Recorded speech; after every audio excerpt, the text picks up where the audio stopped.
My number 9 is this is terrible timing. Terrible timing. My number 9 is Andrew Morris, who got absolutely shelved in like 0.1 innings of work today.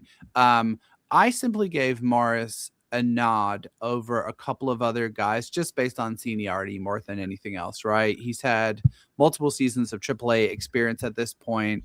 He's added a ton of velocity, smaller framed guy, but he's been up to 98.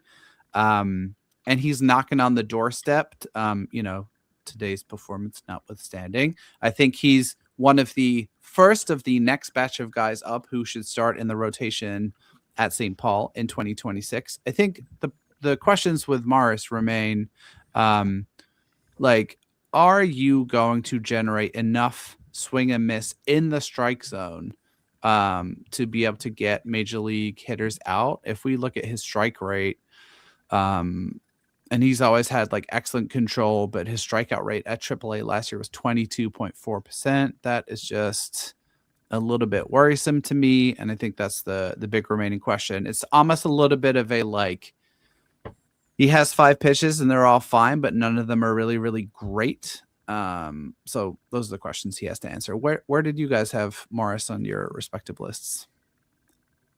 I had him at 13. And I had him 15 because to me he's a reliever.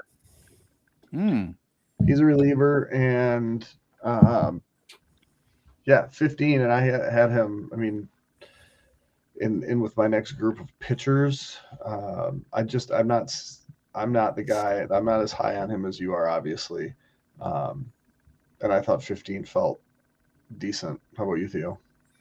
I think 13 is also decent because, I mean, it's a coin flip whether he's going to be a starter or reliever, but I think he's still got the upside to be a starter. And I did talk to him in camp, and the thing he really wanted to work on this offseason after seeing Yamamoto's performance in the postseason was kind of like emulating his splitter. So that's something he's been tinkering with. And I think, I didn't watch his performance today, but I don't know if the baseball savant showed him throwing a splitter, and that could have been part of the bad results. But Yamamoto and Trey Savage were the two guys he just kept talking up and just watching this postseason and trying to emulate parts of their game so he can be a lot more effective with his pitch mix this upcoming season.